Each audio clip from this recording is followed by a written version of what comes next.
राम राम। जय श्री कृष्णा। इंसान के जीवन की असली पहचान है इंसान का व्यक्तित्व। जीवन में चाहे कितना भी बुरा समय आए, कैसी भी परिस्थिति आए, चाहे पूरी दुनिया हमारे खिलाफ हो जाए,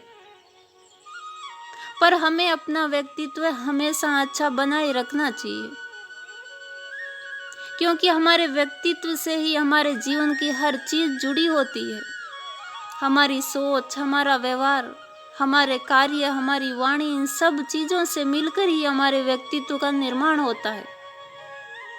अगर इनमें से एक भी चीज हमारे जीवन में सही नहीं है तो हमारा पूरा व्यक्तित्व खराब माना जाता है।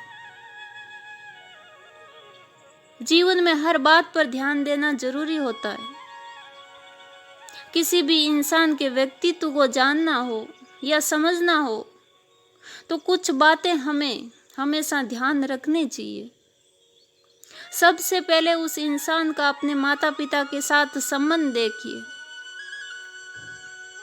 अपने माता पिता से या अपने घर के बड़े बुजुर्गों से कितना अच्छा व्यवहार करता है, उनका कितना कहना मानता है, उनका कितना ख्याल रखता है और उनके साथ किस लहजे से बात करता है, ये चीज पता करनी बहुत जरूरी है।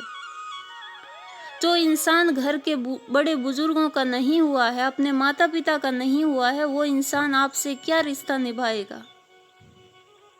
ऐसे इंसानों से कभी भी अपनेपन की उम्मीद ना रखें।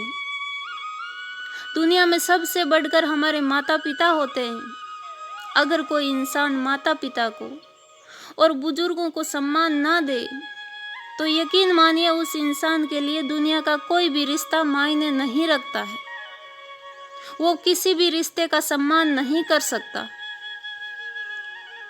और दूसरी बात यह है कि वो इंसान अपने से कम हैसियत वाले लोगों से, गरीबों से या अपने से कम उम्र वाले लोगों के साथ कैसे पेश आता है, जो पद में उससे छोटे हैं उनके साथ कैसा व्यवहार करता है, उनसे कैसे बात करता है,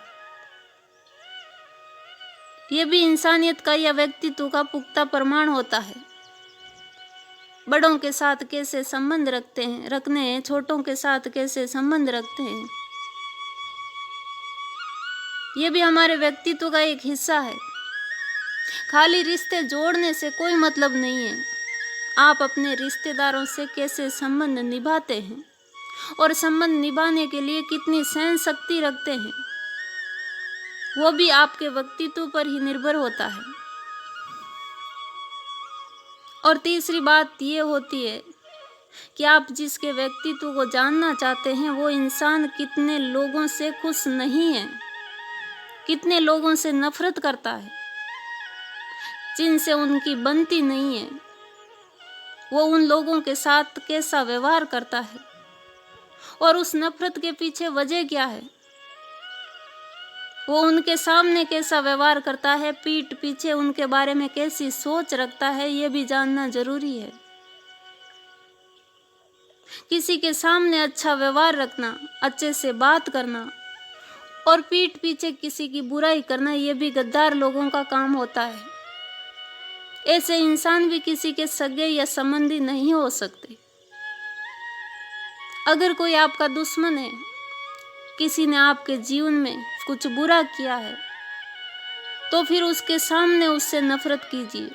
जो भी अच्छा बुरा कहना है उसके सामने बोलिए। पीठ पीछे आप दुनिया के सामने किसी की बुराई करते हो, इसका मतलब यही है कि कमी आप में ही है, सामने वाले में कोई कमी नहीं है। हम दूसरों के प्रति बुरी सोच रखते हैं या दूसरों के जीवन में बुराइयां ढूंढते हैं, इसका मतलब यह है कि हमारे अंदर ही वही भरा हुआ है जो हम दूसरों में खोजने की कोशिश कर रहे हैं।